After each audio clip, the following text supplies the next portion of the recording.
So we're still in chapter 1, part 2. The Lord is my shepherd. Let us pray. Father God, we thank you that as our dear shepherd, you have installed for us, you have declared today in your word that we shall never want, and it in store for us is so much more. We thank you, Lord, that for this year we receive, Lord, the proclamation of your word that indeed it's so much more for each and every one of us because it is finished. In Jesus' name, amen.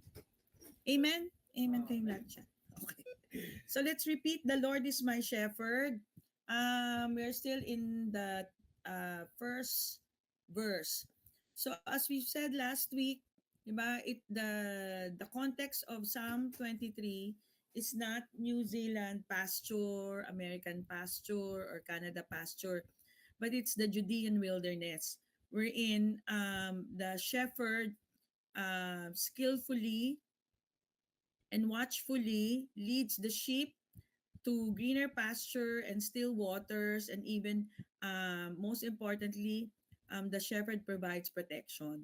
So just like in our lives, no, there are twists and turns. Sometimes may mga crevices, no, that the Lord rescues us because the Lord is our shepherd. So for year 2025, we don't need to fear. Sabi ganun ni Lord, di ba? Do not be afraid because He is our good shepherd. Yan. So ito yung picture na gustong gusto ko.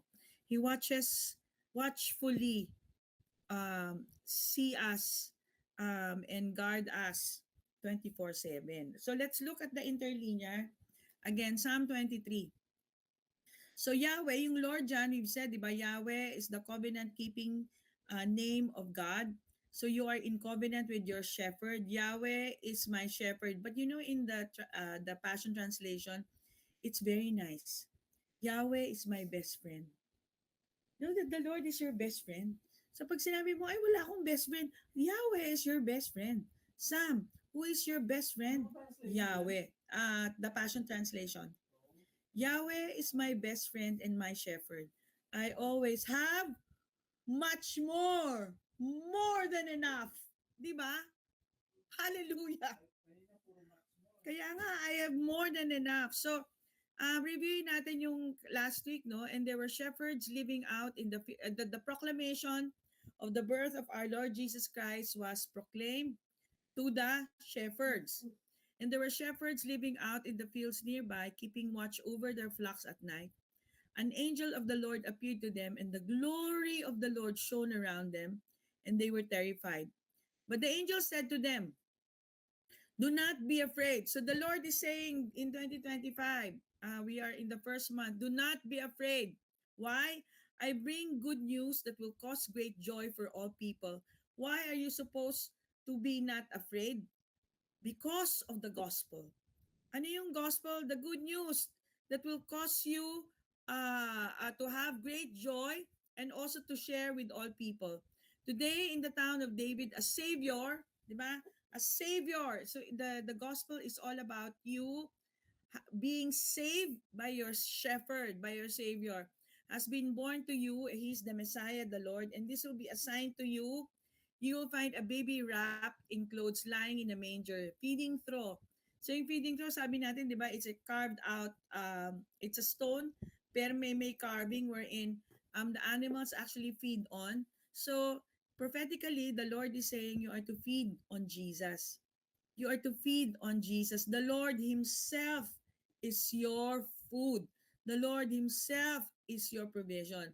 Suddenly, a great company of the heavenly host appeared with the angel, praising God and saying, "Glory to God in the highest heaven, and on earth peace to those on Him His favor rests." And on earth, ano yung peace, di ba? Irene. It is to be one with God. And because you are one with God, His favor rests on you. That is the gospel. So these shepherds in Luke were good shepherds because they were keeping watch over their flocks by night, and they do not sleep. But when they rest for some time, they because they are in shifts, right? Diba? So the Greek uses the word poimenes, which means to feed or to protect. So your best friend, your shepherd, is feeding you and is protecting you. It is also a word for pasture, as that it was where the shepherd fed his sheep. And the Latin word for shepherd is pastor. Diba? As in pasture, where we get the idea that your pastor is your shepherd whose job it is to spiritually feed you. So the next question, then why did God reveal the birth of his son to the shepherd and to these particular shepherds, and why were they grouped together? So the sheep which were to be used for the daily sacrifice in the temple were to be fed in the pastures of Bethlehem. What is the meaning of Bethlehem? House of bread. Di ba yung Beth is house and Lahem is bread. So this shepherd had charge of the most important sheep of all, the seh, or the sacrificial lamb. Such sheep were not left entrusted to just one shepherd, but a team of shepherds, most likely from the tribe of Levi. So the Talmud clearly teaches us that they were to be provided round the clock watch. There were 4 night watches where the shepherds work in shifts. You know that it is a picture of you because you are in Christ, right? You are in the Lamb of God who took away the sins of the world. As He is, so are you. Therefore, masasabi mo dito that you are being watched over 24/7, right? So, sacrificial lamb, di ba they are not, they are perfect, without blemish, di ba? So you, child of God, the Lord sees you, His sheep, without blemish, without sickness, without lack. So you have to declare this over yourself and you have to see this picture. Ikaw yan. So there was that evening watch, the midnight watch, the cock crowing watch, and the morning watch. So the Greek word used here is phulasuntes phuluwakas, which literally means guarding the guardhouses of the night. The shepherds in Bethlehem were who were guarding these sacrificial lambs, and they work around the clock, sleeping in established guardhouses were on their shift. These pastures were specifically set apart for the temple for the raising of the yearling ewe lambs. So these were not your nomadic shepherds wandering all over the place. A sacrificial lamb has to be without blemish, sabi ko kanina, and without spot, so they requires extra special care. So it is you. It's a picture of you. And the only best of the best shepherds were chosen for this elite task of guarding these little lambs. And Jesus is the only shepherd who knows what it is like to be a sheep because he became like a sheep like you. So we all, like sheep, have gone astray. Each of us has turned to our own way, and the Lord has laid on him the iniquity of us all. He was oppressed and afflicted, yet he did not open his mouth. He was led like a lamb to the slaughter, and as sheep before its shearers is silent, so he did not open his mouth in Isaiah 53:6-7. After he has suffered, he will see the light of life and be satisfied by his knowledge. My righteous servant will justify many, and he will bear their iniquities. Diba? He bore our iniquities. Therefore, I will give him a portion among the great, and he will divide the spoils with the strong, because he poured out his life unto death and was numbered with the transgressor. For he bore the sins of many and made intercession for the transgressors.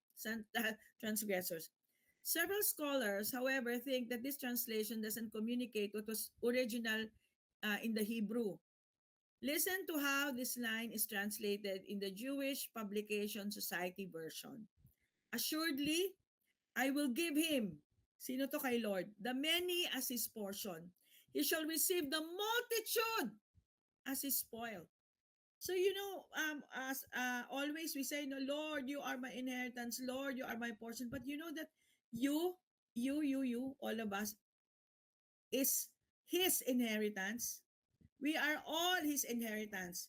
We are His inheritance. He shall receive the multitude as His spoil. So, last week na aral din natin, the Hebrew word tela is used only once in the Old Testament, and that is in Isaiah 40:11, and it speaks of special lamb.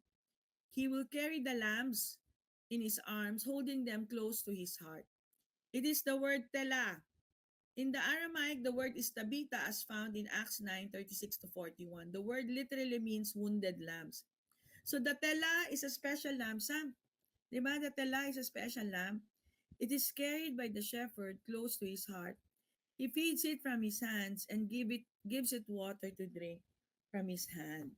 Yan. So, at one time in our lives, na we were wounded. So, ikaw yan. Tela. You are being carried close to his heart, and he feeds you from his hand and gives it water to drink from his hand. So there are times for a number of reasons. This is important. There are times for a number of reasons when a ewe, yung mother sheep, you will give birth to a lamb and reject it. So ito nangyayari din to sa some of the mothers. Ito hindi nangyari sa akin, but some of the mothers actually, human mothers, experience postpartum. One friend nga yung ninang ni Sam before, sabi niya when she had postpartum, she wants to throw her baby. Ganun ka ano.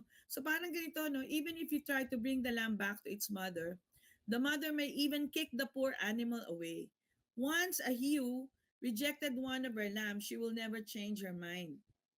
These little lambs will hang their heads so low that it looks like something is wrong with its neck and the spirit is broken because she was rejected by the ewe, by the mother lamb. These lambs are called bummer lambs. Yeah, bummer lambs. Unless a caring shepherd intervenes, that lamb will die alone and rejected. But a caring shepherd will take the rejected little one into his home, hand feed it, and keep it warm by the fire. He will wrap it with blankets and hold it to his chest so the bummer lamb can hear his heartbeat. When the baby lamb grows strong enough, the shepherd will place it back with the rest of the flock.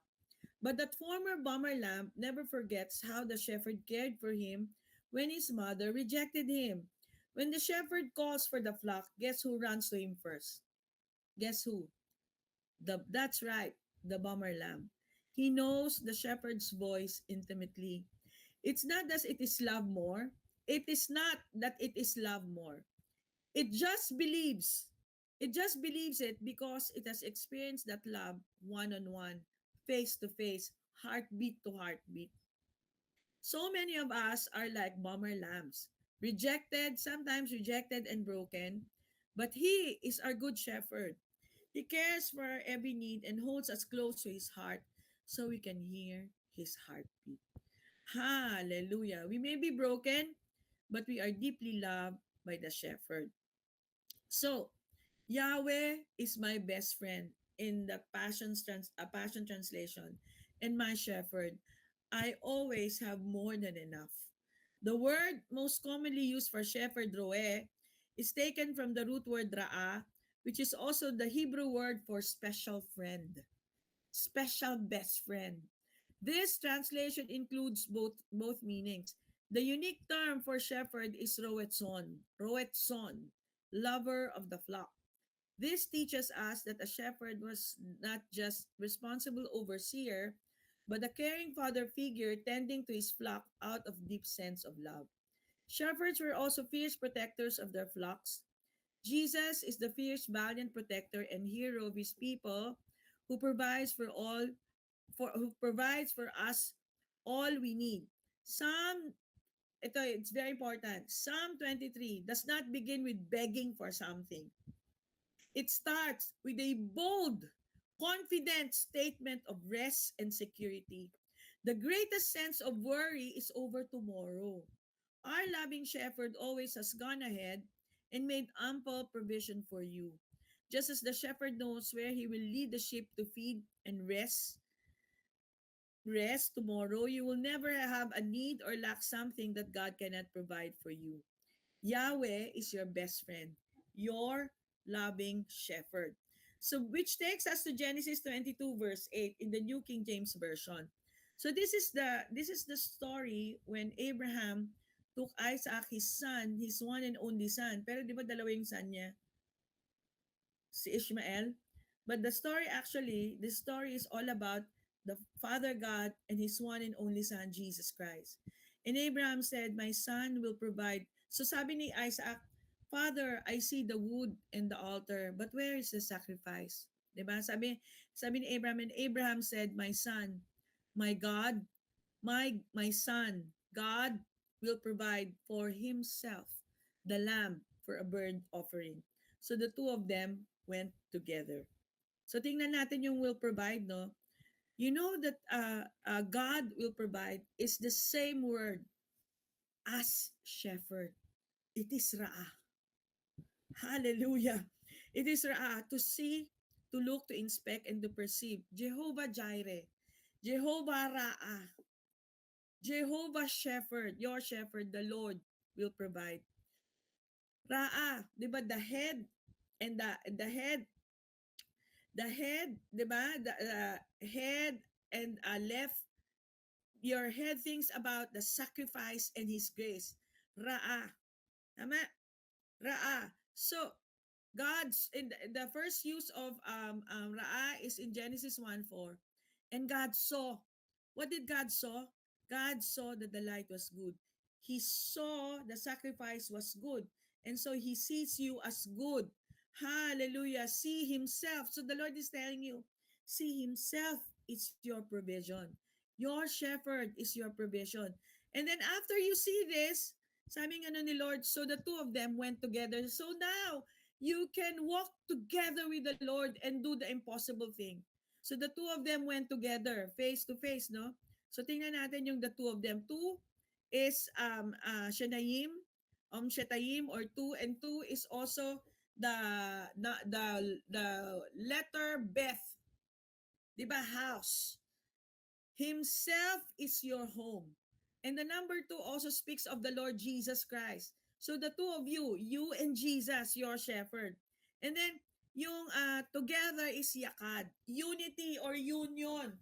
So when you see himself as your provision, then you can walk together in union, face to face.